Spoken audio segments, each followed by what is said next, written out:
Welcome back to Powered by Play. This time on Powered by Play, we're discussing what does it mean to play as Americans? Who are we as a nation? And how does it define the ways that we play? How does our play reflect both a coherent national identity and regional or community identities? And what is our history with play, and how does it relate to the American dream? Or the American reality? Okay, Avery, press play.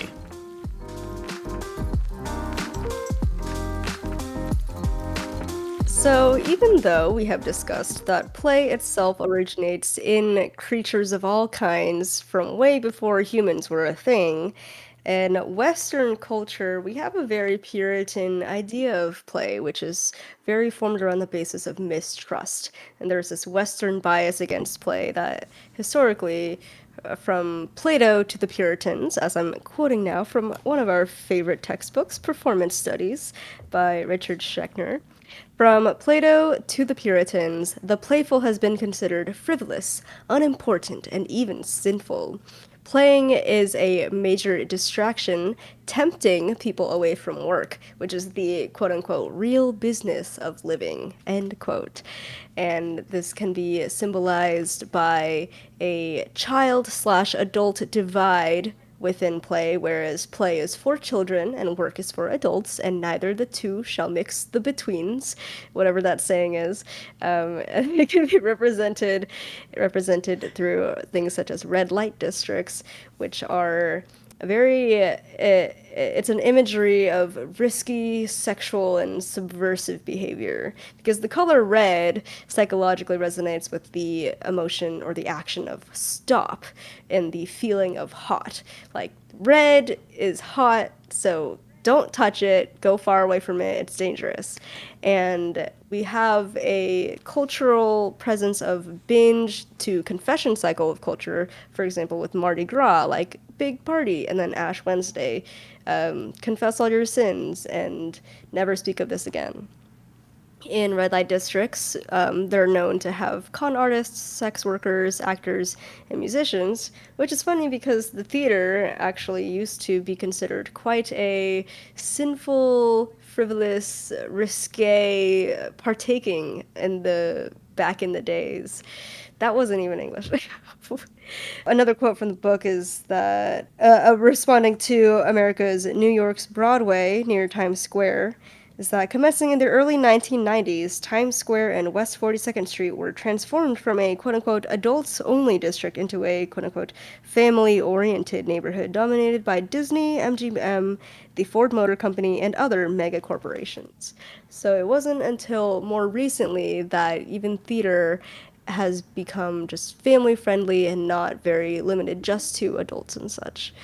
So what would you say, Drew, are some key words for America? What makes this country unique in the story, the art, and the play? Yeah, I think, and a lot of this is how we define ourselves to ourselves, right? The words that we want to attach to ourselves as a society, the words that we put in things like the preamble to the Constitution or the Pledge of Allegiance, who we want to be.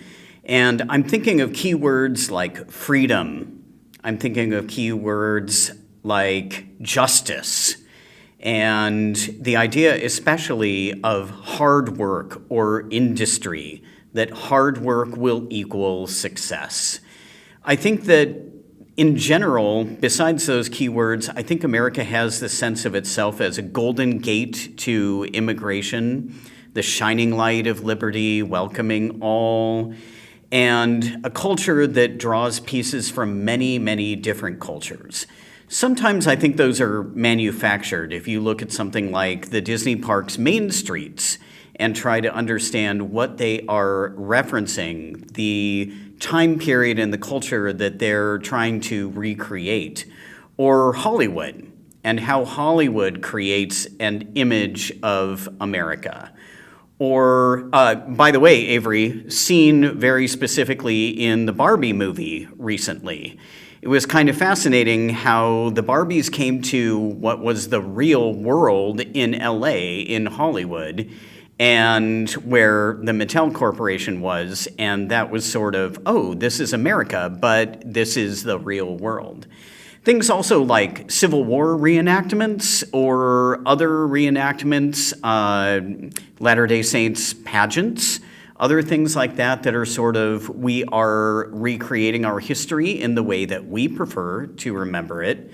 And then I wrote a whole bunch of things down here that related to sort of America, like car culture, Thanksgiving, the idea of the Wild West with Indians and cowboys, in quotes, guns, some specifically American performance forms like jazz or musical theater, rock and roll, rap, hip hop, and then sports, which I'm going to get to in a little bit. American sports, baseball, the great American pastime, American football, and basketball. So when I think of the keywords, those are kind of what I go to. What do you Yeah, think? we have a lot to discuss today for sure. Definitely with American football reminds me, of course, of Ted Lasso, which I've been watching through mostly. I'm almost to the end of the last season now. It's really exciting and Me too, Avery. I it's know. gotten me to learn so much about sports, which I had never really cared about ever growing up. And the fact that an American football coach goes to the UK to coach soccer or, AKA football in the rest of the world, that single blurb of a description was enough to propel me to just watch this entire thing because it's a very unexpected idea. And definitely there's also a lot in there too about American culture versus the rest of the world, and Ted just represents a lot of things about play and fun, but also kindness and unexpected humanization of other people. But I think my keyword for America for this episode is deep fried butter on a stick. Now I know Oh, I know that's wow. multiple words, but that is my keyword. So I came to this research topic. Yes, deep fried butter on a stick is a research topic.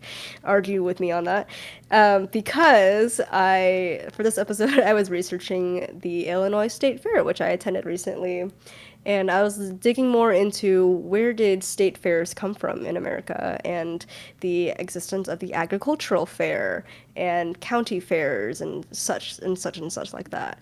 And I stumbled across the Iowa State Fair where okay, well, backtracking before the Iowa State Fair's event, this man named Abel Gonzalez Jr., aka Fried Jesus of Dallas, Texas, in 2009, he debuted slash invented deep fried butter at the State Fair of Texas. And this uses frozen battered butter, and you basically coat it in a coating, you fry it, and it was awarded the most creative food prize during that time. And then, years later at the Iowa State Fair, it became on a stick. And the only thing more American than deep fried butter is deep fried butter on a stick. Yep, I can see that. Yeah, and I read this quote from this article by Barbara J. Rolls. I think she's a specialist in eating behavior and obesity because, of course, people had to report on this event and they had to ask questions of like, why would people care to eat such a high cholesterol, high fat, mostly unhealthy food item and just go ham over this. And so she says, we're stressed out and want to reward ourselves, and we think of it as a treat. Trying to get people concerned about what's going to happen to them down the road when often they don't know where their next paycheck is going to come from is a really hard sell right now. And another fun fact about the Iowa State Fair, from 1911 to 1950, they had the healthiest baby contest, which has a slightly dark history slash perspective coming from the eugenics side of things. And you see this a lot at a lot of agricultural fairs. So agricultural fair is kind of the global term for it. In the US, they're mostly known as state fairs and county fairs.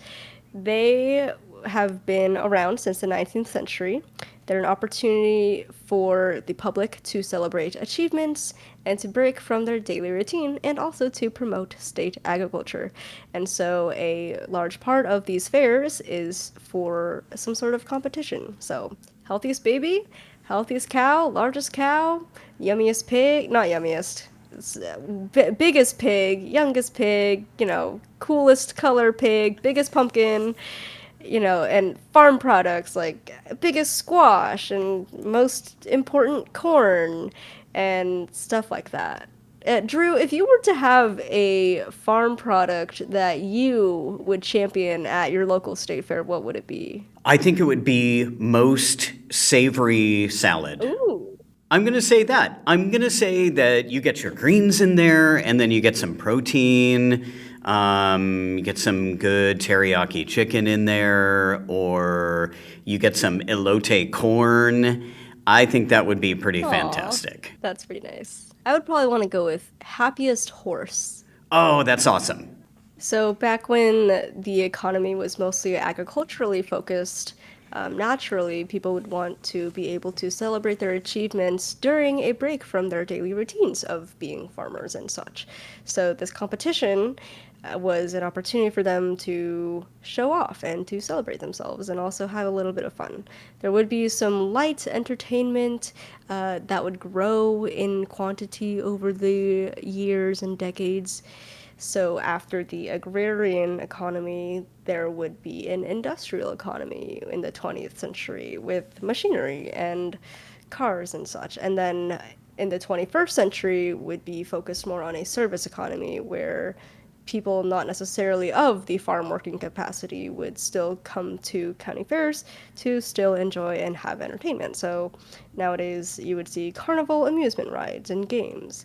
Whereas in the industrial age, maybe there would be industrial products like machinery and, a really cool farming hoeing device that waters 20,000 plants at once.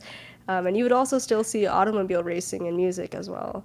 And there would, even on top of that, there would even be art, including butter sculptures, because that's a wonderful part of these county fairs as well. And that's also part of the reason why that I tried to go to the Springfield or the Illinois State Fair to see the butter sculpture this year. But I think I ended up going at night and the day before the butter sculpture was open, so I actually did not see it. But that just means that I'll come back next time to see that guy. Okay, so I have to ask, how do they keep the butter sculpture from melting? The earliest documented butter sculpture dates from Europe in 1536, where they were used on banquet tables. Here's Wikipedia. Apparently, the history of carving food into sculptures is ancient. So archaeologists would find bread and pudding molds of animal and human shapes. Okay, the heyday of butter sculpting was from about 1890 to 1930, during which the American dairy industry had refrigeration become widely available. So I think due to refrigeration, that's been a very helpful thing for butter. Hey, very nice. Yeah. Have you had good experiences at state fairs? I have. I remember as a kid, the primary thing that I wanted to see was the animals. And I think here, Avery, we have like the kind of rural and urban suburban divide, because I had not seen animals like sheep, goats, cows, chickens, and I would go to the state fair and would just watch them, and I found them fascinating. And I think that there is kind of there's a different smell in the areas where the animals are.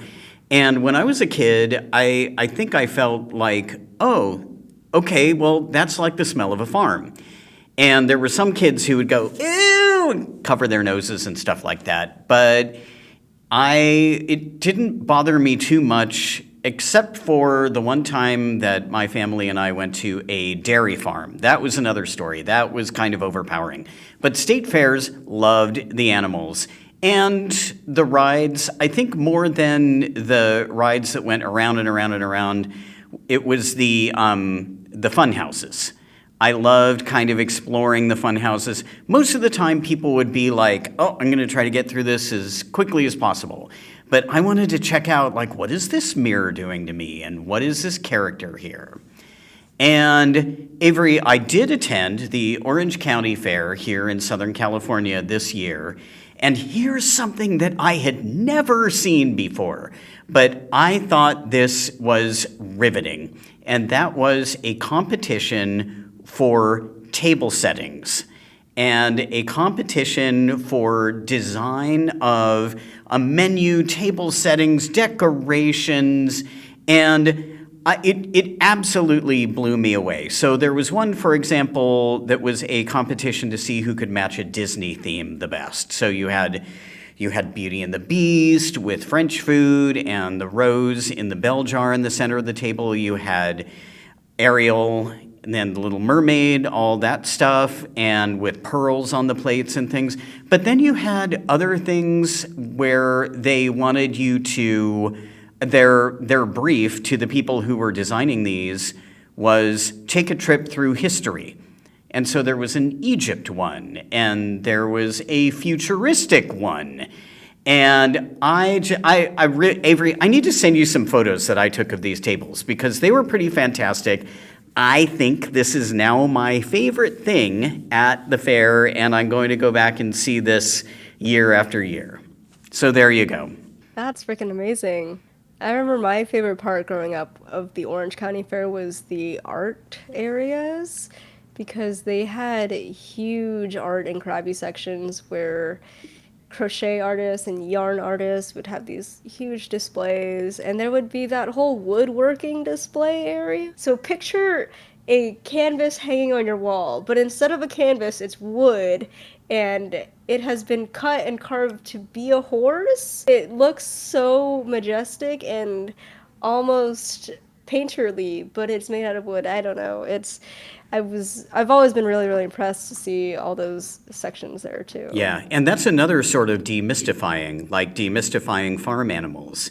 You get to demystify wood carvers and weavers and the other folks who are doing agricultural or rural kinds or cottage industries. So yeah, I agree. The woodworkers are still there, by the way, and they are, again, pretty fantastic. There was a beautiful chessboard that they had made that was on display. Wow, I'm drooling. That part of the county fair is very educational and it's almost very museum-like too. I think even the fact of how you described that you'd never seen animals before, the smell of the animals too is another very like poignant part of it. I saw so many cows at the Illinois State Fair. Okay, so I'm a Southern California person and we don't have cows everywhere. The most important parts that cows play in our lives is when we're driving to NorCal and we pass by all the Oh farmlands yeah. and we shout a cow when we pass by a cow so that everybody knows to look at the cows and then move on with their lives. So my partner and I, our goal was to see a monster truck show at the Illinois State Fair, and while we were walking, toward the arena where that was supposed to happen, we would see people walking their cows around, and the cows were so fluffy, and they were so happy looking, and they were so cute, and they were just like, I'm a cow, I'm a cow. I don't know. I freaked out. I was so happy when I saw them just like walking along because I just thought they were adorable. So, speaking of the monster truck show, have you ever seen one before? Not live. Ah, I see. I've seen plenty of videos and plenty of filmed versions, but no, not live. How was I it? see. It was really exciting. These ginormous trucks have wheels that are like 6 feet high, which is much bigger than me. I'm about 4'11", so naturally, I don't even know what I would do if I were standing next to a monster truck, because I would probably be able to reach my arms all the way up and like barely reach the top, not even. Yeah, you and I would both need grappling hooks. Exactly. They had a lot of thrilling moments, but only when there was tipping involved, there was high speed, leaping, and narrowly missed obstacles. Everything other than that was just like the cars waiting to get into the starting line or just revving their engines and stuff. And the noise, it was really, really loud. A lot of kids had hearing protection, which was a very good idea. I forgot to bring mine. And it definitely smelled of straight up gasoline and the dirt, and you could smell some of the farm smell coming in from the other side. So it was just a bunch of different smells and scents and stuff. I've only seen monster trucks once, also at the Orange County Fair, actually, back when I was a kid. And it didn't take me long to really get into it. It was very easy to feel your heart leap with these trucks and leap into the air with them and follow them on their journey emotionally. I'm a very jumpy person as well. So whenever there was a loud engine startup noise or a huge change in my expectations, I would definitely just like flinch with my whole body and just like just be very exasperated. But I think that was part of the fun, and I also found myself just instinctually like hooping and hollering with the rest of the crowd as well. And we didn't attend any of the other days of the fair, but according to their events page, they also had other events such as a rodeo event with like bareback riding, broncs, and bulls. They also had truck and tractor pulls as well as a demolition derby. And I have been to a demolition derby in Champaign, so I did experience that for my first time. I moved to the Midwest, and now I have all these new things to talk about. It's exciting. Um, but yeah, I'm listing all of these different sports, including the monster trucks, because actually, upon further research, it turns out that they all kind of started in the United States or in North America. With rodeo, that one has roots in Spain and Mexico and all of the Americas, but it's the official state sport of Wyoming, South Dakota, and Texas. And the concept of rodeo very conceptualizes, or it calls to mind the idea of working cowboys in the American West and how that kind of is ingrained into our American culture. And with the story of monster trucks, I was very impressed when I looked into the history of it more.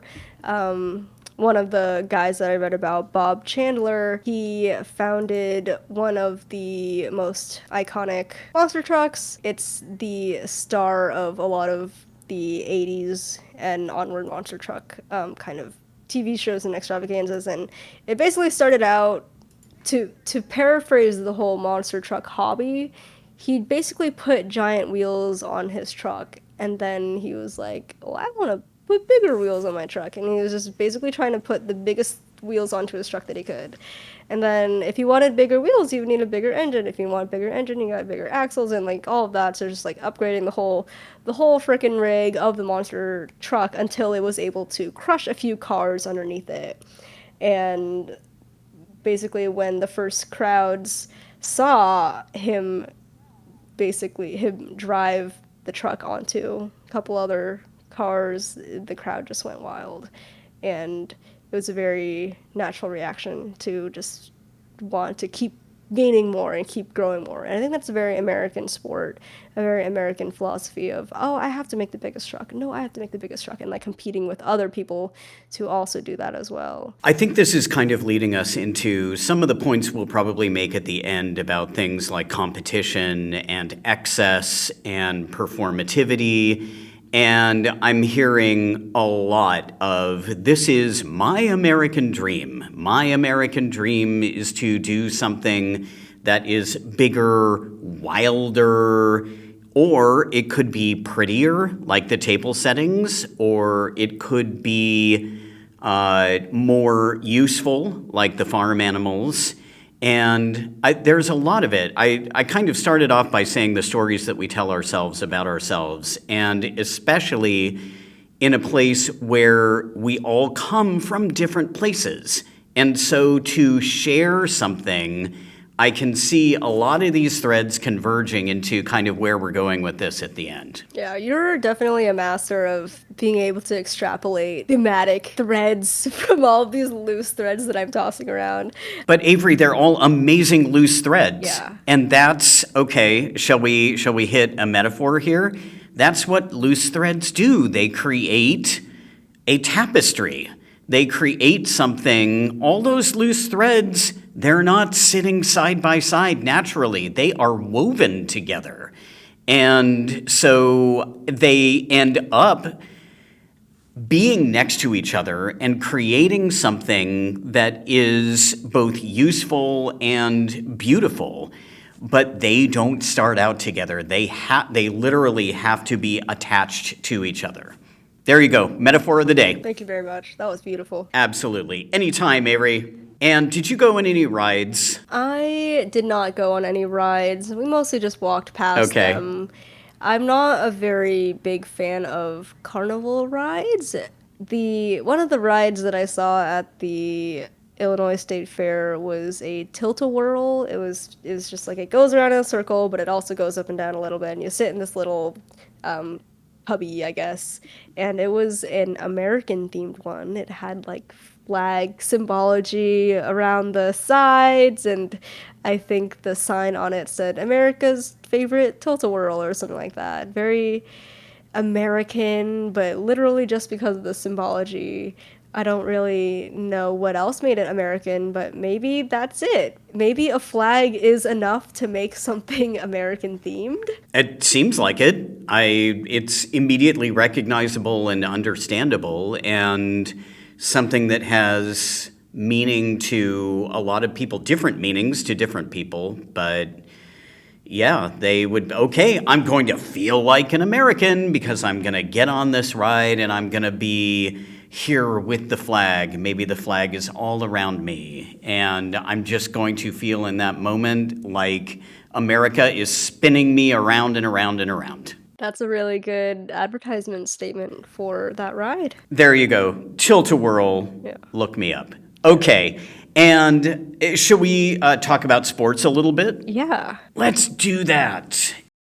For this episode, I did some research into fantasy football, and I talked to a few of my friends, and I looked up the history, and I looked at several sites where people play. I looked at several news articles about it, and I got some really interesting information. And first of all, for a little history, it began in the 1960s in Oakland, California. And the most popular fantasy sport is fantasy football, but there are other sports. One of my friends plays fantasy tennis, for example. The idea is that you build your own team, regardless of what players' affiliations are in real life or what their actual salaries are. So you draft a team, and you have a certain number. You have a quarterback, you have running backs, and et cetera, et cetera. And you store this draft on a fantasy football database. And essentially what happens is when football games like real world, I guess we could say real world, when real world games are happening, essentially your team is playing a game of points. Fantasy football is really all about math and statistics. So your players get points. Your fantasy team gets points for things that are occurring in the real world. Also, they're getting points for things that would not score points in a real game, like how many yards did they get? That's going to score you points, or other things like that. As well as, of course, touchdowns and extra points and field goals and other things that actually do count for points in the real world. So fantasy football takes up most of Sunday, because players have to watch team after team after team to see what their individual players are doing. So my friend described playing fantasy football as kind of a competitive euphoria.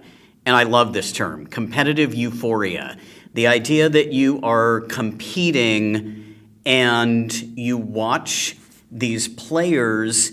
The constant ups and downs are almost like, to go back to the carnival rides, almost like a roller coaster where you feel what's happening.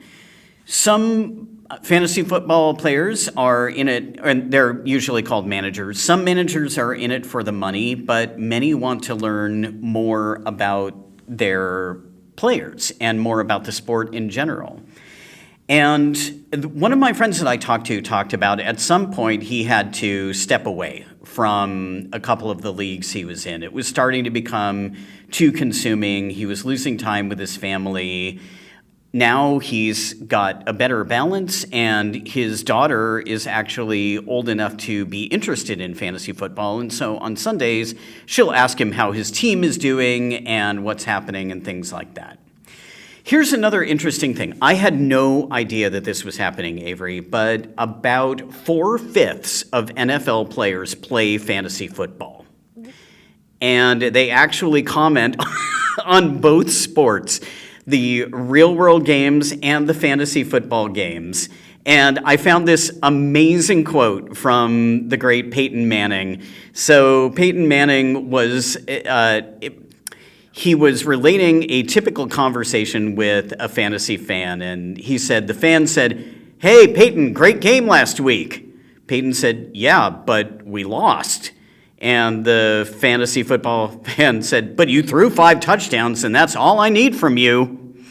So it's almost it's a metagame. It floats on top of the real world game, and for some people becomes really more fascinating than the game itself because they draw in, it's the connective tissue of all the different teams and everyone who is working to do the best for their team, but also paying attention to what the fantasy football managers might think of what they're doing.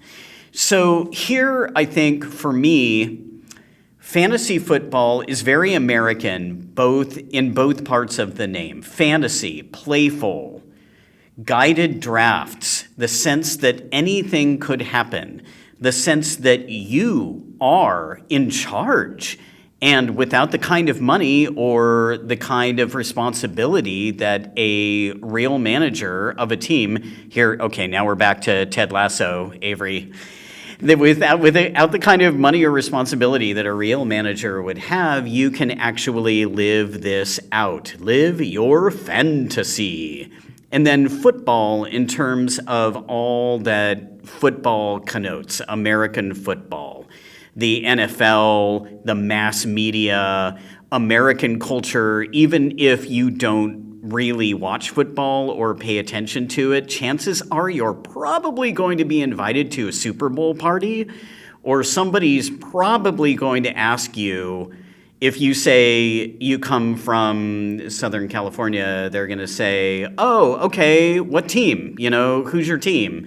And you'll have to say, "Oh, I'm a Chargers fan, or I'm an Oakland Athletics fan, or whoever it is that you're interested in." So it was a really fascinating deep dive. What do you think? Would you play? I would have to have several orientation meetings to understand this game, first of all. Oh, yeah. Since I think this is my first conversation ever about fantasy football. It's weird that this fantasy of it's basically an American dream. It's not the American dream, but it is an American dream where you get to basically have your dream team. And yeah, everything is still up to chance and up to fate and whatever. I don't I don't know what I think about this yet. I know. It's just a fascinating culture, really. Yeah. Oh, I also found this really interesting. I asked him about whether he felt a sense of ownership. And he said that in the fantasy football community, they actually move away from that word because as fantasy football managers, as participants, they tend to draft black players. And so that word has a charge that they are not wanting to have in their community. So I found that very interesting. That's actually really interesting. Yeah, that's very impressive that they have Yeah. that kind of awareness in the community regarding those social politics, I suppose. Oh, the fact that it's also so much math as well and counting and record keeping, it kind of reminds me of a very complicated game of bingo plus stocks. Like if you put the stock Yes. market into a massive game of bingo, that's what this would be. Yeah. And as we all know, Buying and selling stocks is also known as playing the stock market, playing the market. And going back to your Puritan divide at the very beginning of what we were talking about, and this idea that capitalism thrives on work and it does not thrive on play, the idea that one of the most fundamentally work things or capitalist things that you can do is buy and sell stocks, and yet we call it playing the market. That's fascinating to me. Yeah, and because people who are very into stocks and such, they take it very seriously.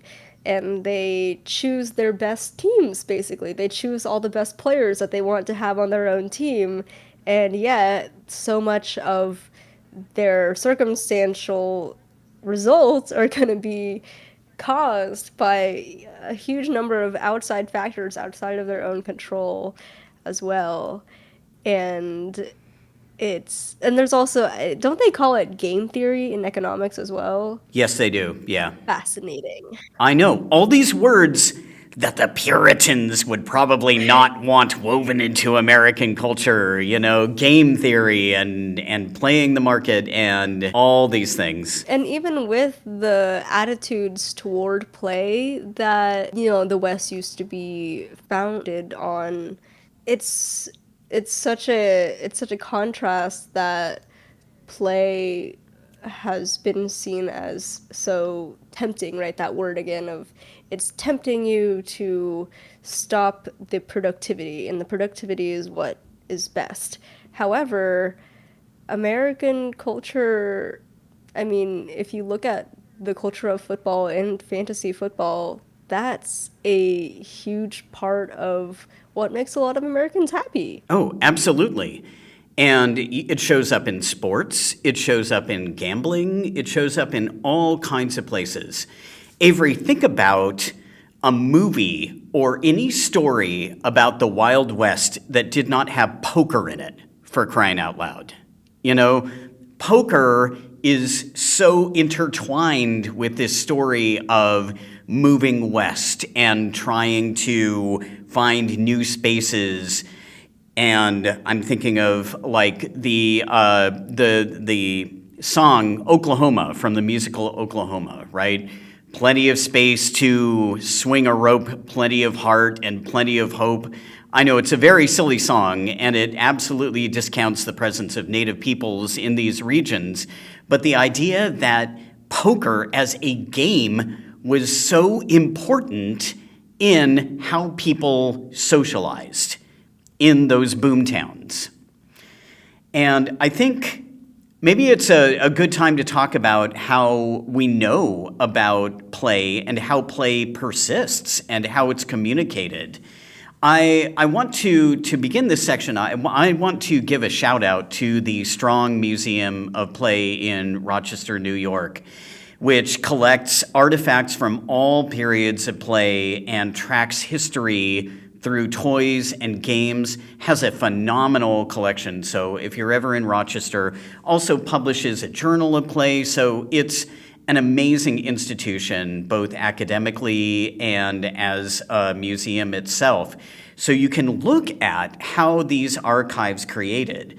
Some things I think are just passed down from kid to kid. Do you remember when you were a kid learning how to play Marco Polo in a pool? Yeah. Yep, me too. Okay, this may be a generational thing, but did your generation have that game called MASH, where you drew My older sister taught it to me. There you go. Well, what did this thing stand for again? Mansion, apartment, shack, and house. Shack? I know, it's interesting. And you chose a car, I think you chose a car and a job and someone that you kind of liked. And then MASH was supposed to create your destiny. I know this. I know. Like the strangest game ever, right? Yeah, but it's strange that we would play it like multiple times. Like it's not like we like yeah, it was Yes. like every so often too, and you would get something new every time. That's so weird. Yeah. And back in the day of the progressive movement and the height of immigration, they also had places like Jane Addams' Hull House or other settlement houses where their primary function was to teach English to newcomers to the United States. And they also started communicating a sense of American identity. So, Avery, this was the value back then, right? And this was the way that the progressive movement thought that the so-called melting pot could happen. That if we had a common language and a common identity, then we could go further. And so I know now I think we would probably look back at this and say, okay, but what erasure is going to happen because of this? But that was the time, and they did this through games and plays and songs. There are all kinds of records of the things that they did, including children's theater. And so if you think about it, it makes a lot of sense. What better way to get small kids to learn English than giving them a script and teaching them, most likely by rote, here's your line, repeat your line, here's what your line means, here's the other character, here's what you're talking about. And a lot of these early children's theater plays had to do with, they were similar to sort of Grimm's fairy tales. What did it mean to be a good kid? Stay on the path, don't wander from the path, don't trust people who you don't know, and always, always remember that family is of utmost importance and that you are supposed to be good and kind and helpful, and that was layered with American identity. I'm very glad that I went to a variety of educational environments growing up. I did have American school during the daytime, and then I had Chinese school during the afternoon, evenings afterwards on the weekdays. And then in the weekends, we would go to like Vietnamese school or something to practice to learn Vietnamese and Buddhism and such. And I was exposed to a lot of different games throughout. One of the play times that we would have during Chinese school would involve Chinese yo-yo. Sometimes we'd play in the courtyard at the end of class. You basically have two sticks that are kind of like drumsticks, but they're attached by a string on the end, and then you balance imagine an American yo-yo, but times that by like 5 times the size, and then you basically have to use the string on a stick, the sticks on a string to make the yo-yo go and do stuff. I'm doing the hand motions to try to explain it, but it was very fun, and it felt very fortunate to have those memories for me growing up, so that I could distinguish the differences or similarities between being an American and being an Asian person. Even though I was born in America, I got to almost feel more Asian just by, playing martial arts or with lion dance or with the yo-yo or with like Chinese plays growing up, and then do the whole same thing over again with the Vietnamese games and the Vietnamese language and all of those cultural practices as well. And I definitely, I feel like I would be a lot less grateful for kind of intercultural exploratory experiences. Avery, you had a favorite museum when you were a kid, didn't you? Yeah, it was the La Habra Children's Museum. I remember whenever I would beg to go there, I didn't even remember like the children's museum parts because couldn't even pronounce those two words. I would just be like Labra, I want to go to Labra, and my sister had like taught me how to pronounce it with the silent H because it's technically Spanish or whatever. But I was obsessed with this place because they had very fun and tactile things to play with and to explore and learn about. They had a fake tree with it's almost like you're in a tree house, but it's still indoors and it's not a real tree house. But and they also had this, I don't know what it was about fake grocery stores for me, but they really just did the job. For example, the Discovery Cube in Santa Ana also had this grocery exhibit as well back in the day, and you had your own shopping cart and you could check out these fake foods and you got to scan them. And and at the Discovery Center specifically, they were very focused on sustainability and reusability rather than disposable items. And they had a whole dairy section and a whole candy section, fruits and veggies and produce section. So it was simultaneously fun but also educational because they're like, make sure that you get your whole food pyramid, go to every section in the store, and but also you have a budget or whatever. Or maybe you don't have a budget. I did not have a budget. I would just buy everything. And that was fun too, because then I could buy whatever I wanted without thinking about the budget. But yeah, I don't know what it is about fake grocery stores, but dang, I honestly love to go to a fake grocery store right now. I mean, I think Omega Mart by Meow Wolf in Las Vegas is a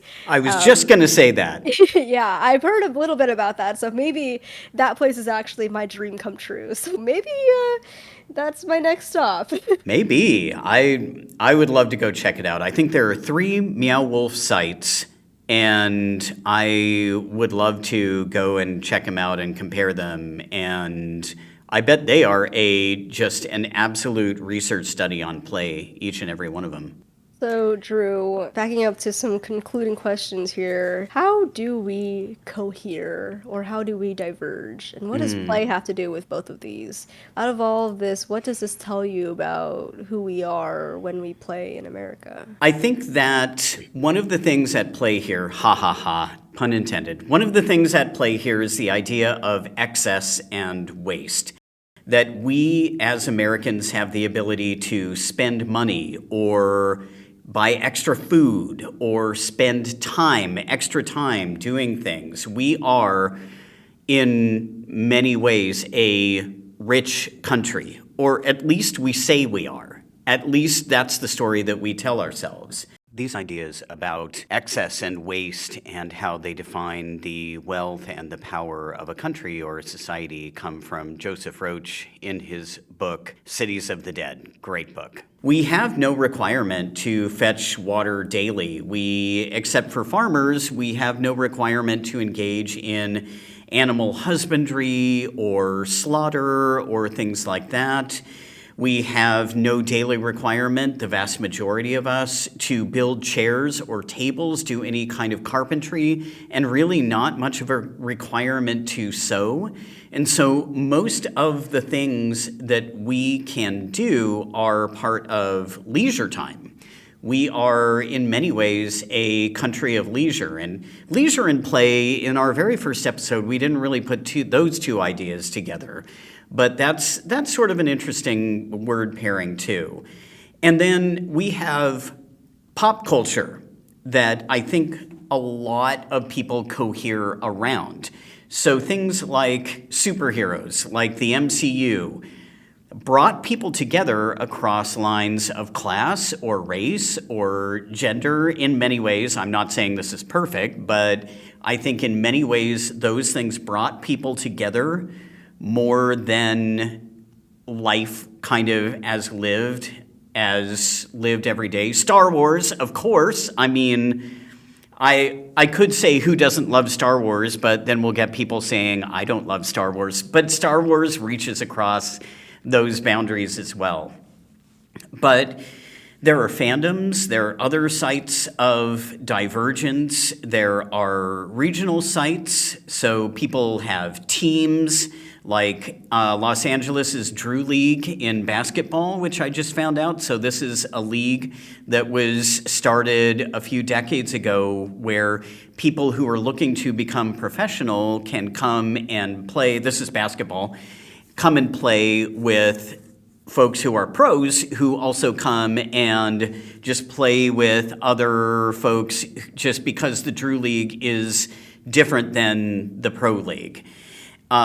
Schools, I mean, the idea that we belong to schools.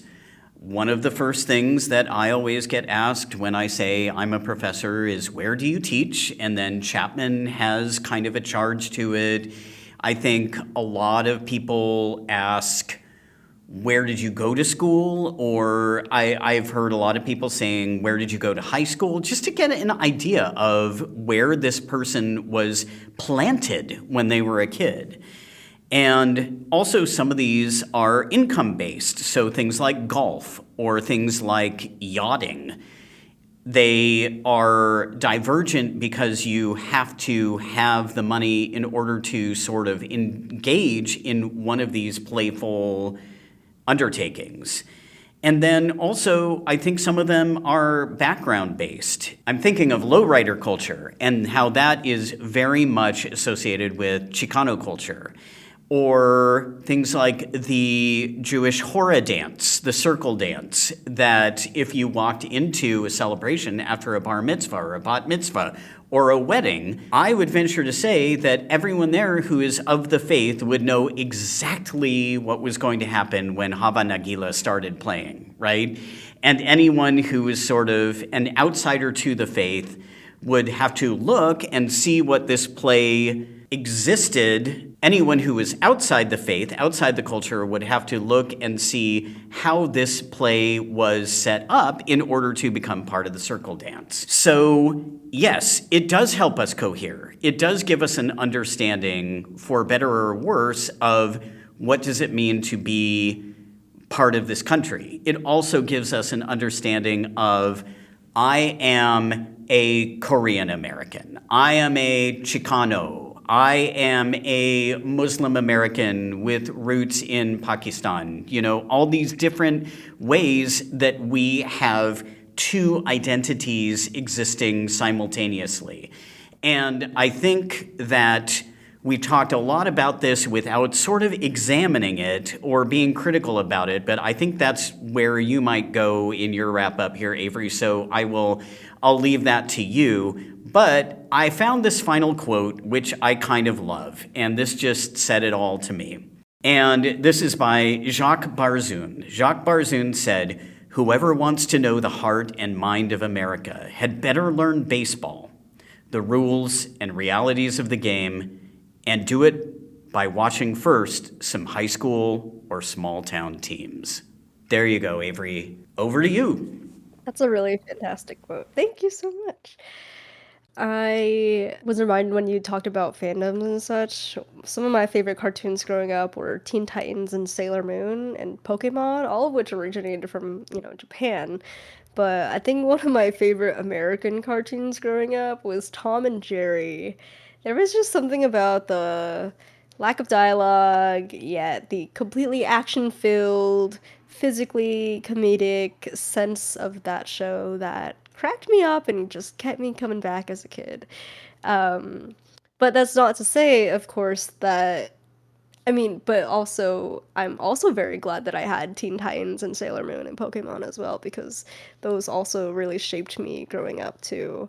And for me, my experience of being American growing up has been very like me not caring much about it just because I was much more proud of being Vietnamese or Chinese American because I kind of saw being American as like, oh, they only speak one language, they play silly games whereas I don't know, I get to speak multiple languages and play multiple games in different languages. I'm cool and cultured and I'm special. And I think I just really felt like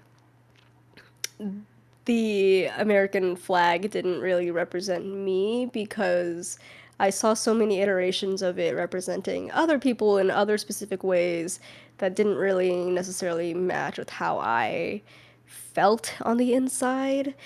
Um, but my dad would always try to get us to go to like parades for New Year's and 4th of July and stuff because he was always a very let's engage with the community kind of person.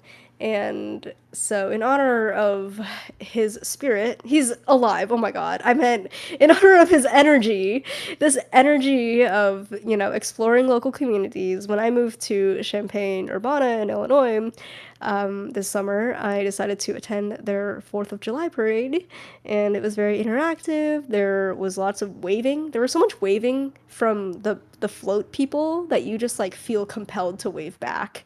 It's just a very human thing. You just staring at them waving at you and you not waving back just feels wrong.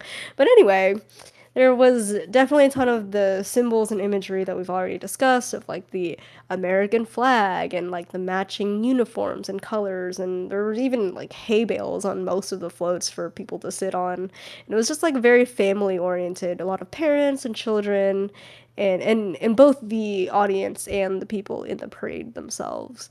And this was just me and Xavier attending, and we just like sat on the grass in some shade, just like watching and waving as they went by and blew bubbles at us. And then afterwards, we stopped by Walgreens for some other stuff, and the lady employee, she provided commentary as we shared our experience. I was like telling her what we saw and stuff, and she was like very disappointed. I told her like there it was just kind of meh, and she was like, "Yeah, I know. Back in my day, there used to be marching bands and horses and tractors and buggies." And I was like, "Yeah, no, there weren't any of that." And she was like, "What?" She was incredulous. I will never forget the way that she looked at us with just wide eyes and just completely taken aback that like these staples that they had had since her childhood of growing up here just were not there. I wasn't disappointed before. I was just very neutral before, but after her reaction, I was a lot more disappointed that there were not any marching bands or horses or tractors or buggies at the parade. Um, but, you know, it's just a parade. And if you're disappointed in the parade that you're served, it just means that you have the opportunity to make your own parade. There's always somewhere to visit where you can rejuvenate your sense of play for yourself again. And maybe that's all you can do sometimes. I love your idea of creating your own parade. And if you want a marching band in that parade, put a marching band in that parade. If you want a float, put a float. If you want dancers, put dancers. And I think that that is also a way of being critical, but also being transformational and taking power and making that power your own through the way that you curate your own play and the way that you structure your parade. That was very well put. Thanks, Avery. Well, we'll see you next time.